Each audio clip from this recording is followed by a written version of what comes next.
Zaccharie Risacher has been playing like a completely different player since the start of the new year. Over the course of his first 30 games, he averaged less than 11 points per game. He shot really poorly from the field and from three, and below 50% from inside the arc as a 6'8" forward. But since then, over the last 34 games, he's averaged a very efficient 13 points per game on really good shooting splits, both inside and outside the arc. When the Atlanta Hawks took him with the #1 overall pick, this was considered a pretty controversial draft pick, with the prevailing opinion being that the Hawks failed to get somebody with star caliber upside with the #1 overall pick. But for over half of the season now, he's actually been one of the best rookies in the NBA, and with less than a month left in the season, he's not even 20 years old yet. In this video, I want to take a look at Zaccharie Risacher's rookie year so far, the improvement that he's had in honestly such a short amount of time, how the Hawks have been utilizing him and getting the most out of him alongside Trae Young. And then I also want to take a look at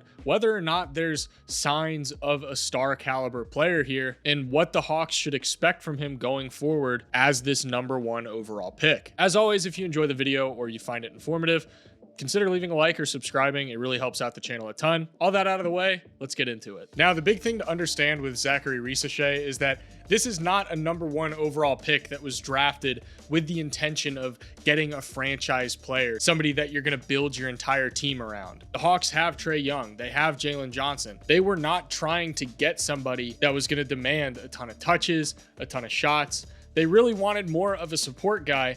And when it comes to that kind of stuff, I think Zaccharie Risacher has absolutely done his job. A lot of his value right now is coming from being a play finisher, a guy that is not only going to take, but make a lot of the open looks that are generated for him off the catch, and also attack closeouts and capitalize on advantages that his teammates have already created. One of the most important aspects of his game is his quick release. This is kind of the backbone of why he's able to be such a good spot up shooter on the wing. The fact that defenses really can't get away with helping off of him that much, really at all, because that quick release makes it to where he's able to capitalize on these really tight shooting windows where you may only have a quarter of a second, half a second to get that shot off before the defender's there. But with how quick he's able to fire off that shot, it really doesn't matter. And the speed of his release is really taken a step further when you consider the fact that he's able to take these threes with a very high catch point where he doesn't have to dip down with the ball in order to get into his shot. He can catch it up near his upper body, around his shoulder areas, and immediately rise for the shot. He doesn't have to go through his full shot motion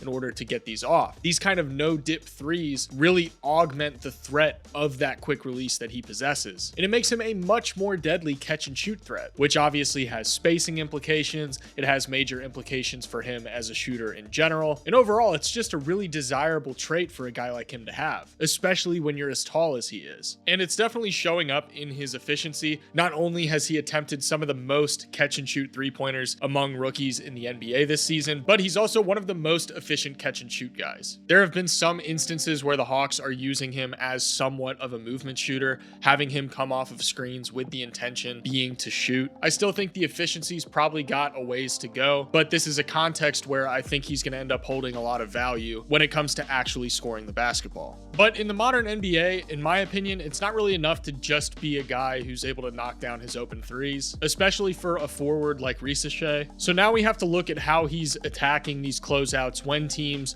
are looking to run him off the three-point line and actually get out there and contest his open shots, because I think this is the other area where we see a lot of his offensive value. He's very decisive when he decides to attack a closeout, usually doing a good job to fake the direction that he's going to drive so he can draw out that front foot to attack from his closing out defender. It doesn't always seem like he has a plan when he's going to the rim. A lot of the times his drives seem pretty improvised, and he'll find himself in no man's land sometimes where he's got to go up for some pretty unorthodox finishes. But that shooting touch that he has allows him to still hit them at a pretty efficient rate. When he gets this pass, look at how he doesn't even start to bring the ball up when he's quote unquote pump faking here. And it's enough to get his defender to go flying in the air. And then all he has to do is attack that closeout to get into that space. And I kind of like how he uses Capella as a screen here, hitting Grimes with the pump fake to get him in the air. And then from there, all he's got to do is rise for the floater, and he draws the foul. He's in the corner during this Terrence Mann drive, and Grimes is going to gamble for the steal. So Risacher's defender is going to help off of him a little bit and be more focused on stopping Mann. So Risacher is going to lift up to the top of the key. He gets the pass, and he's going to draw that aggressive closeout, even though he really doesn't pump fake that hard. And this is where you're going to see the advantages of him being a 6'8" forward with really solid mobility, because he's able to get into that paint, and once he gets that paint touch, he's going to go up against that defense near the restricted area, and he's going to be able to finish through all of that traffic. He's got good footwork when he's attacking these closeouts too, always trying to take that space towards the baseline so that he can get that weak side help defender to come over. He usually recognizes that that weak side help is going to be focused more on stopping the baseline,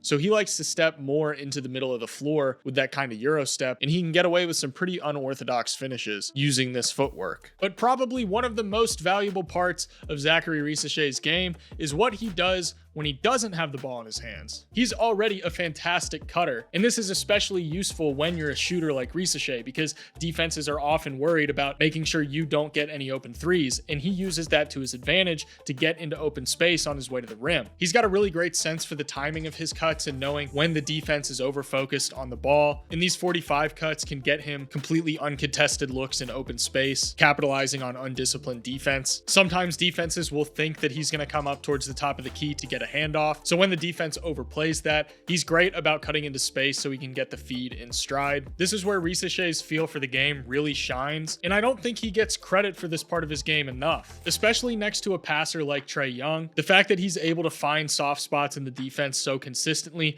makes Trae's life a ton easier and allows Trae to capitalize on his otherworldly passing vision. All of the stuff that Zaccharie Risacher can do on offense kind of boils into one overarching idea, and it's this idea that Risacher is able to do a lot with a little. Not only is he averaging the third most points per game as a rookie, but he's also averaging the third most points per touch, which really checks out when you look at his shot profile. A lot of this is just spot up shots.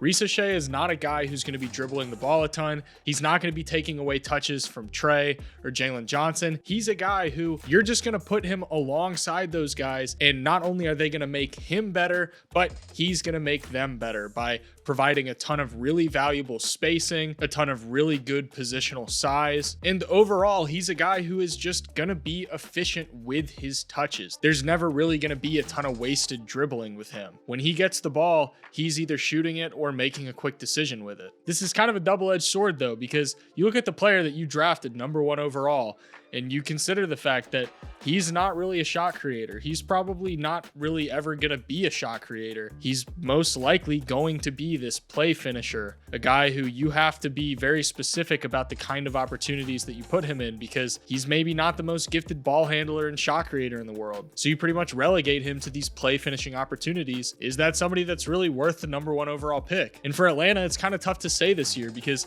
Jalen Johnson has missed probably half the season at this point with injury. So the value of somebody like Risacher for a team that has been missing one or both of its stars for extended stretches of the season hasn't really been able to be felt just yet. But I think when the Hawks have both those guys back, the value that Zaccharie Risacher is going to provide will actually be very, very beneficial. But how is he performing on the defensive end? Because all of this offense really kind of goes out the window if you're a complete zero on defense. And fortunately, that is not the case for Zaccharie Risacher. Despite the fact that advanced defensive metrics really don't view him favorably, I really don't find myself disappointed with his defensive effort and his contributions on defense as a whole. Now, every now and then, there's of course going to be the rookie mistake, a missed rotation here, a blown coverage there, but he's rarely going to be a guy that defenses are looking to target, and he gives really solid effort, and you can tell that there are some inherent advantages of having a rookie that played professional basketball prior to coming to the NBA. He does a lot of the little things, and the fact that he has the size that he does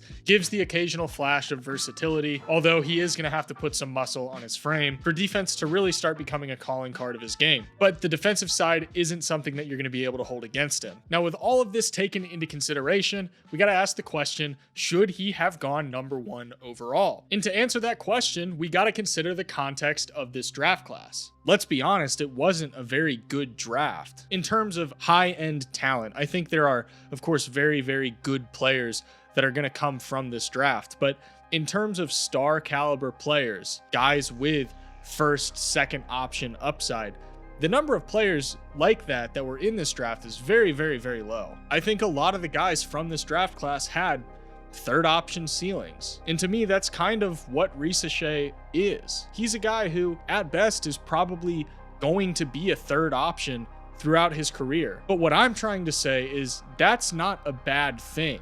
We can argue and split hairs over whether or not the Hawks should have drafted him with the #1 overall pick. But to me, we need to shift the discussion away from, was he worth the #1 overall pick, and shift the discussion to, is he a good player? Because to me, the answer is very clearly yes. I think Zaccharie Risacher is and is going to be a very impactful and good basketball player throughout his career, even though he's probably not going to be a star. Really hope you guys enjoyed this video. As always, consider leaving a like and subscribing if you want to see more stuff like this. Regardless, thank you guys so much for watching. I'll see you in the next one.